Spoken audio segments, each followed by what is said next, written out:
Welcome back sa Tagalog Mystery Hub, kung saan tutuklasin natin ang mga nakakilabot na kwento, misteryo, at hiwagang hindi pa nalulutas.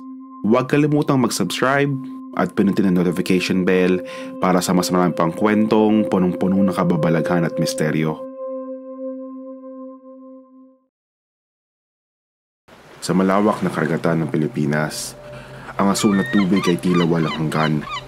Sa kalmadong umaga, ang dagat ay tahimik, naglalaman ng mga kwento ng mga nawawala at mga misteryong hindi maipaliwanag.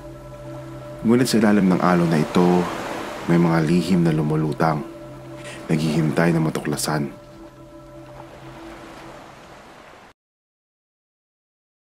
Noong Pebrero 2016, isang nakakilabot at misteryosong kwento na tuklasan ng mga mangingisda sa karagatan malapit sa Surigao del Sur sa Pilipinas. Habang binapagtas nila ang tila kalmadong tubig, napansin nila ang isang kakaibang bangka na palutang-lutang. Para bang iniwan. Ang paligid ng dagat ay tahimik, ngunit ang kanilang natuklasan ay magbibigay ng matinding kilabot sa kanila. Ang bangka ay isang puting katamaran na may nakasulat na pangalang Saho. Sa loob nito, nakita nila ang isang lalaki. Nakaupo, nakayuko, na tila ba'y natutulog. Ngunit nalapitan nila ito, napagtanto nilang lalaki ay hindi nabuhay. Ang katawan niya ay nasa kakaibang kondisyon. Halos buo pa at mukhang iningatan ng panahon.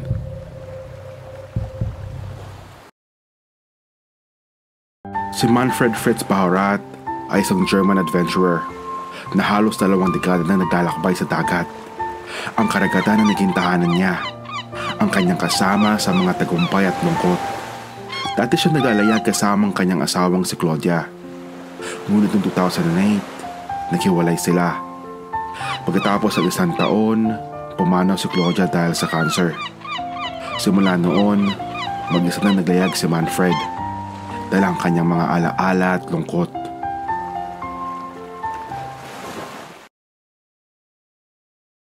Ang init ng araw, maalat na hangin at tahimik na alon ng dagat ang nagbigay ng perpektong kondisyon para sa natural na mummification ng kanyang katawan.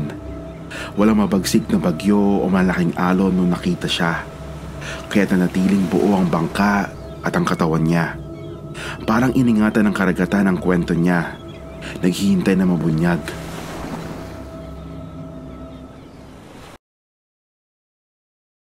Sa loob ng bangka, natagpuan ang mga larawan ng pamilya ni Manfred, pati na rin ang mga gamit pang navigate at personal niyang mga dokumento.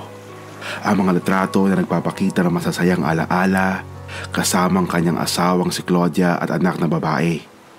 Subalit, wala sa mga gamit na ito ang nagbigay liwanag kung paano siya namatay.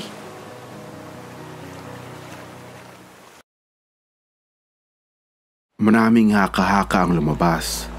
Ayon sa mga eksperto, posibleng inatake siya sa puso habang sinusubukan tumawag ng tulong gamit ang radyo. Ang posisyon ng kanyang katawan na tila nakasandal sa radyo ay nagbigay ng pahiwatig na ito ang maaaring nangyari. Ngunit wala namang ebidensya ng foul play o karahasan.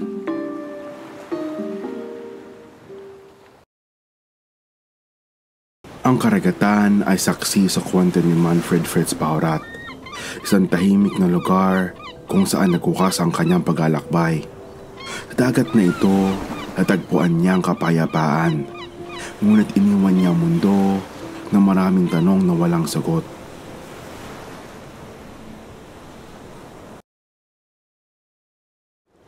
Hanggang ngayon, nananatili ang kanyang kwento bilang isang misteryo.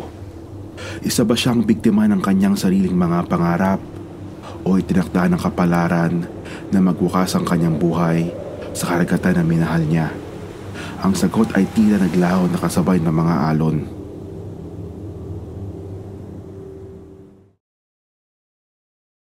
Mga kamisteryo, ang kwento ni Manfred Fritz Bahorat ay isang paalala kung gaano kahalaga ang bawat sandali sa ating buhay.